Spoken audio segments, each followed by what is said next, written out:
What's up mga repa? This is Kuya Niki again, nagbabalik, and today tayo nagluto ng shredded beef tapa a la Rodex or hinimay-himay na karne ng baka na ginawang tapa. So sa video na to, ibabahagi ko sa inyo ang aking step-by-step procedure and recipe kung paano ko niluto ito. So paano mga repa? Tara, samahan nyo ako muli at akin nang ibabahagi ang pagluluto nito.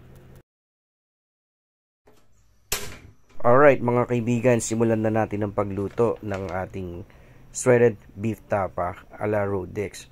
So ang first step na ginawa natin dito ay tayo ay magsisir or magpiprito ng bahagya. So slices of beef ito. So pure laman ang ating nilagay dito. So pipituin lang natin ito ng bahagya on both sides. Pagkatapos yan, isa-set aside natin.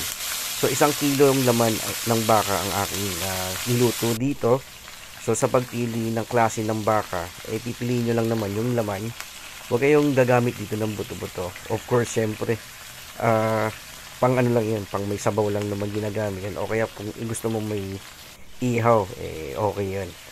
So ito, by batches ang ilagay natin. Kasi kung isang bagsak natin isang isisir, not possible. Ang mangyayari yan kasi magtutubig.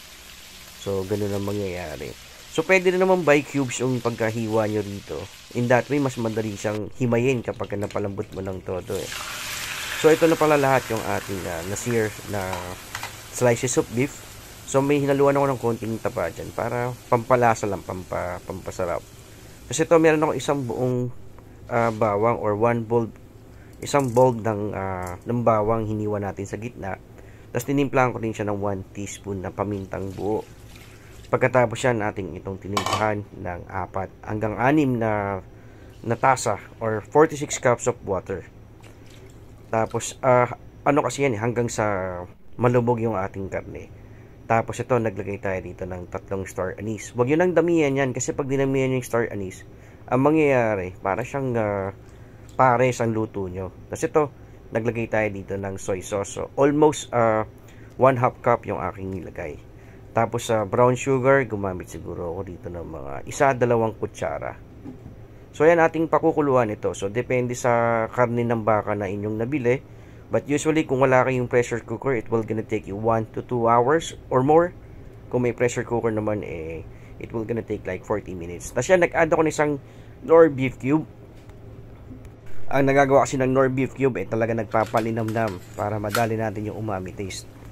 Pagkatapos yan, pagka fork tender na yung ating karne, ang gagawin natin dyan, ating itong isa-set aside. Pag ihiwalay natin yung ating sarsa o yung sabaw dun sa ating mismong karne. Kasi ang gagawin natin dun sa ating karne, ating itong i-chop, hihiwain. Kaya nga siya ginawang shredded. So ganito yung style ng Rodex na tapa. So ito yung, kaya siya naging kakaiba sa mga traditional na tapsilog.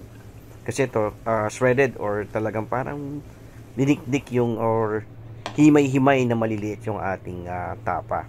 Tapos yung kaya siya naiiba rin sa ibang traditional na tapa kasi hinaluan niya ng star anise. Kaya pagka kumain kayo nito, matitikman nyo, parang may kakaibang lasa to.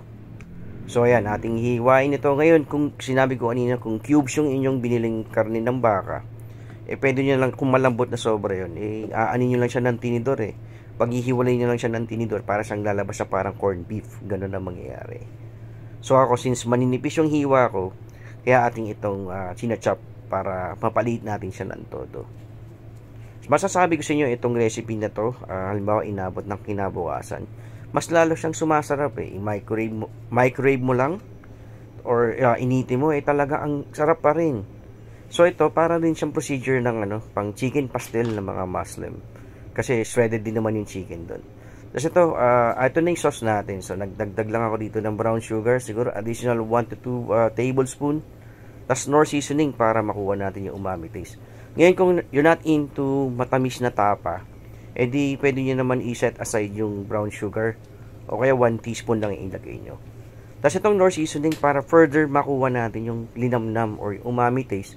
So nagdagdag ako siguro dito ng mga 1 tablespoon, 1 to 2 tablespoon.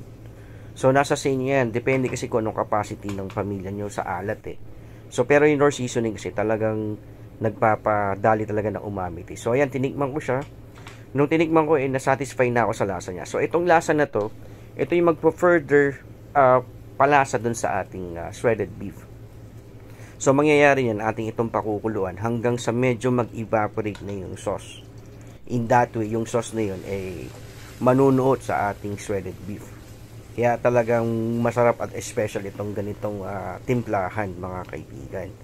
So, any ages nakakain ito ay talagang makakain naman kasi himay-himay na siya. So, kung meron kayong mahal sa buhay na naiwan yung pustiso, masasabi ko sa inyo, makakain at mabubusog pa rin siya.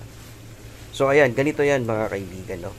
So, almost na tayo sa pagluto ng ating shredded beef tapa a la Rodex. Naway meron kayong bagong recipe na maluluto for your family.